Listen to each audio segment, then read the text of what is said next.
Hello everyone. इस video में हम लोग लाइफ प्रोसेस क्लास 10th के चैप्टर न्यूट्रिशन इन प्लांट के बारे में डिस्कस करेंगे। लास्ट वीडियो में हमने डिस्कस किया था कि प्लांट में न्यूट्रिशन किस तरह से होता है, तो वो जो प्रोसेस है उस प्रोसेस के बारे में आज इसमें डिटेल में पढ़ेंगे। तो प्रोसेस जो है उसका नाम है फोटोसिंथेसिस। फोटोसिंथेसिस दो वर्ड से मिलकर बना हुआ है। पहला वर्ड है फोटो मीन्स होता है लाइट, और सिंथेसिस मीन्स होता है टू मेक। और लाइट की प्रेजेंस में जो प्रोसेस होती है उसको कहते हैं क्या? फोटोसिंथेसिस। तो plant prepare its own food by the process called photosynthesis. Plant अपना फूड जिस प्रोसेस से बनाते हैं वो प्रोसेस है फोटोसिंथेसिस। और उसमें जो मटेरियल रॉ मटेरियल यूज़ करते हैं वो आपका कार्बन डाइऑक्साइड, वाटर, सनलाइट और क्लोरोफिल की प्रेजेंस में। क्लोरोफिल क्या है? क्लोरोफिल एक पिगमेंट है जो क्लोरोप्लास्ट में प्रेजेंट होता है।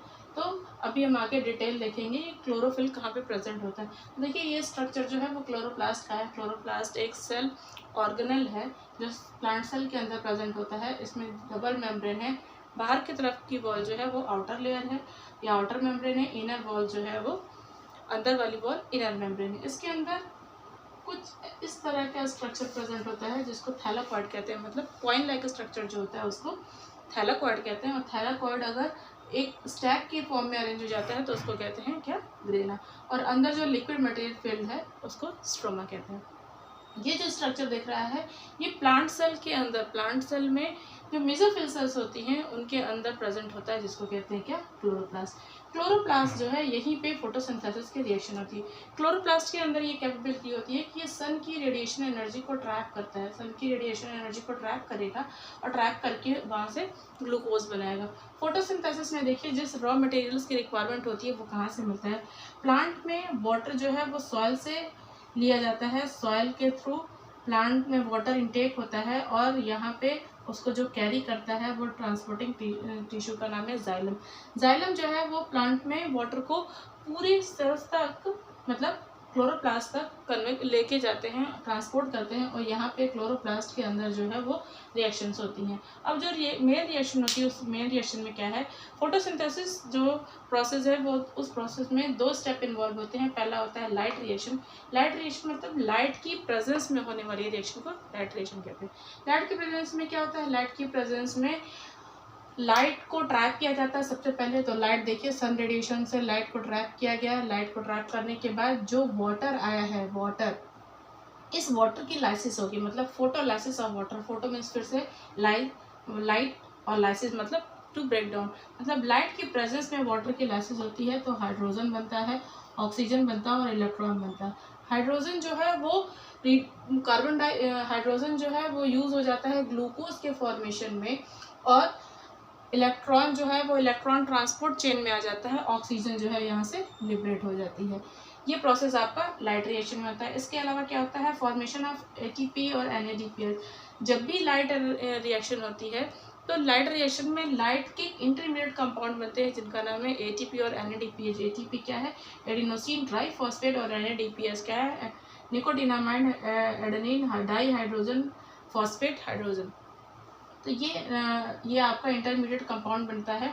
ये हमारे लाइट रिएक्शन से बनते हैं। और जैसे ही ये लाइट रिएक्शन में एटीपी और एनएडीपीएस बनता है इसका यूज जो है वो डार्क रिएक्शन में होगा। डार्क रिएक्शन में क्या होता है? डार्क रिएक्शन में सिंपल क्या होता है? कार्बन डाइऑक्साइड रिड्यूस होता है। तो जो कार्बन डाइऑक्साइड इनटेक होता है स्टोमेटा के थ्रू, स्टोमेटा क्या होते हैं?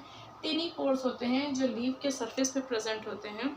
इनसे कार्बन डाइऑक्साइड इनटेक होता है। और यहाँ पर जैसे ही कार्बन डाइऑक्साइड इनटेक होता है ये जो एटीपी और एनएडीपीएस बना हुआ है इसका यूज़ होता है। ये इंटरमीडिएट कंपाउंड डार्क रिएक्शन में यूज़ होते हैं और उसके बाद कार्बन डाइऑक्साइड रिड्यूस हो जाती है। कार्बन डाइऑक्साइड रिड्यूस होती है तो बनता है क्या? ग्लूकोज। ग्लूकोज का मॉलिक्यूल बनता है। तो बाय प्रोसेस जो रिएक्शन होती है वो देखिए होता क्या है? 6 मॉलिक्यूल कार्बन डाइऑक्साइड रिड्यूस होता है in presence of 6 molecule of water और बाय प्रोडक्ट बनता है C6H12O6 plus 6 molecule of oxygen ये इन्वायरमेंट में लिबरेट हो जाती है। तो फाइनली जो रिएक्शन होती है उसमें 6 मॉलिक्यूल कार्बन डाइऑक्साइड रिड्यूस होता है, 6 टाइम रिड्यूस होता है। तो 6 कार्बन का ये ग्लूकोज का मॉलिक्यूल बनता है और 6 ऑक्सीजन जो है इन्वायरमेंट में रिलीज होती है। तो इस तरह से जो प्रोसेस होती है ये प्रोसेस हमारे प्लांट्स में होती है। 2 रिएक्शन है, फिर से समझ लीजिए। लाइट रिएक्शन में trapping of light energy, then photolysis of water, then उसके बाद फॉर्मेशन ऑफ ATP और NADPS। ये ATP और NADPS जो है वो एनर्जी के कंपाउंड है जो आपके जब प्लांट में न्यूट्रिशन होता है तो ये दोनों इंटरमीडिएट कंपाउंड बनते हैं और यही दोनों इंटरमीडिएट कंपाउंड जो है वो डार्क रिएक्शंस में यूज होते हैं। डार्क रिएक्शन में मेनली क्या होता है, कार्बन डाइऑक्साइड का रिडक्शन होता है और उसके साथ साथ ग्लूकोज का फॉर्मेशन होता है और बाई प्रोडक्ट जो ऑक्सीजन बनता है वो लिबरेट हो जाता है। ये कार्बन डाइऑक्साइड और ऑक्सीजन जो है जिस चीनी पोर से आते हैं, मतलब कार्बन डाइऑक्साइड जो इनटेक होता है उस चीनी पोर्स को कहते हैं स्टोमेटा। ये स्टोमेटा लीफ के सरफेस से प्रेजेंट होते हैं और इसी स्टोमेटा के थ्रू ऑक्सीजन जो इन्वायरमेंट में रिलीज हो जाती है। तो गैसेस एक्सचेंज जो होता है प्लांट्स के केसेस में वो स्टोमेटा के थ्रू होता है और वो गैसेस एक्सचेंज जो होते हैं वो रेस्पिरेटरी गैसेस होती हैं जिसको कार्बन डाइऑक्साइड और ऑक्सीजन कहा जाता है। तो ये एक्सचेंज जो है स्टोमेटा के थ्रू होता है। स्टोमेटा टेनी पोर्स हैं जो लीफ के सरफेस पे प्रेजेंट होते हैं। तो इस तरह से न्यूट्रिशन जो है वो प्लांट्स के केसेस में होता है। नेक्स्ट वीडियो में हम लोग एनिमल्स में न्यूट्रिशन के बारे में डिस्कस करेंगे। Thank you.